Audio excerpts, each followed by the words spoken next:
हरे कृष्णा, राधे राधे। आप सबका वेलकम है वृंदावन सखी में। तो फ्रेंड्स, आज हम इस विषय में बात करेंगे कि सर्दियों में चंदन से लड्डू गोपाल जी का स्नान किस प्रकार कराएं, क्योंकि चंदन ठंडा होता है। तो स्नान करवाएं या ना करवाएं, करवाएं तो किस प्रकार कराएं। तो देखिए फ्रेंड्स, जैसे कि आप लोग जानते हैं सर्दी सब जगह हो चुकी है और सर्दी में भी हम लोग ठाकुर जी को स्नान कराते हैं। यानी ठाकुर जी को स्नान कराना भी एक ठाकुर जी की सेवा है।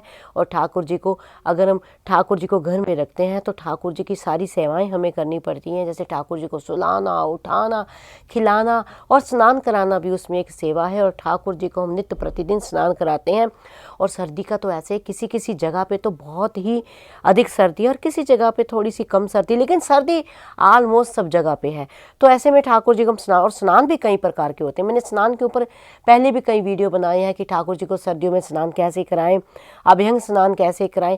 तो स्नान भी कई प्रकार के होते हैं। तो ऐसे में आप देखिए, एक स्नान ठाकुर जी का पंचामृत का होता है, एक स्नान होता है अभ्यंग स्नान, और एक स्नान होता है गंधोदक स्नान, जिसे हम चंदन से स्नान कराते हैं। और चंदन आप लोग जानते हैं, हमारे ठाकुर जी को, हमारे प्यारे को जो चंदन है अति प्रिय है। ठाकुर जी चंदन का लेप भी ठाकुर जी को होता है।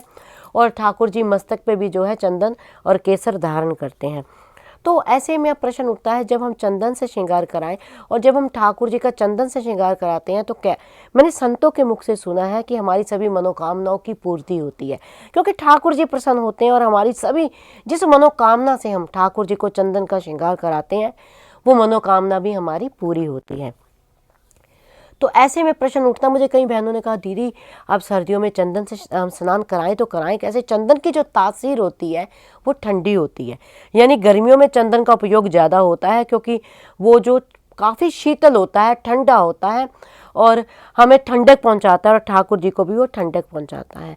अब सर्दियों में ठंडे ठंडे चंदन से ठाकुर जी का हम स्नान कैसे करा सकते हैं। अगर स्नान कराते हैं तो ठाकुर जी को ठंड भी लग सकती है, तो किस प्रकार कराएं। तो आपने क्या करना है, आप जो चंदन की लकड़ी होती है, अगर लकड़ी है तो सबसे बढ़िया, जो लकड़ी को हम घिसते हैं तो आप चंदन की लकड़ी को घिस सकते हैं। अगर लकड़ी भी नहीं तो आप चंदन का जो शुद्ध पाउडर होता है वो भी मिल जाता है मार्केट में, तो आप उसको भी ले सकते हैं। तो उसमें आपने क्या करना है, गर्मियों में तो हम उसमें गंगा जल वो डालते हैं, गुलाब जल डालते हैं, लेकिन आपने सर्दियों में गुलाब जल नहीं डालना, क्योंकि चंदन भी ठंडा और गुलाब जल भी ठंडा होता है। तो आपने एक तो आपने जब उसको घिसना है तो थोड़ा सा केसर डाल देना है, उसमें केसर डाल के आपने अच्छी तरह से घिसना है। घिस के चंदन को आपने एक कटोरी में निकाल लेना है। फिर उसमें आपने क्या करना है, थोड़ा सा गुनगुना पानी यानी गर्म पानी डाल लेना है उसमें, और उसको घोल के अच्छा सा लिक्विड, अच्छे लिक्विड फॉर्म में आपने उसको बना लेना है। फिर ठाकुर जी के श्री विग्रह से आपने उसकी मालिश करनी है। करते ही फटाफट आपने ठाकुर जी को गर्म जल से आपने उसका स्नान करा देना है। यानी गर्म से, आपको मैंने पहले भी बताया, गर्म से गर्म नहीं, गुनगुना पानी, जितनी आपकी हथेली उसको सह सके उतना गुनगुना पानी आपने करना है। और ठाकुर जी को स्नान करा के अच्छी तरह से उनका अंग पोषण करके फिर गर्म वस्त्र आपने उनको धारण करा देने। यानी स्नान चंदन से कराना है, लेकिन थोड़ी सी सावधानी जो है आपने बरतनी है। तो आई होप आपको पता लग गया होगा कि हमें सर्दियों में ठाकुर जी को चंदन से स्नान किस प्रकार कराना है। फिर भी अगर आपके मन में कोई संशय, प्रश्न, क्वेश्चन, क्वेरी हो तो मुझे आप कमेंट बॉक्स में लिखिए। मैं प्रयास करूंगी आपके प्रश्नों का उत्तर देने का। और अगर आपको ये वीडियो अच्छा लगा हो, वीडियो को लाइक, शेयर, सब्सक्राइब करना ना भूलें। हरे कृष्णा, राधे राधे।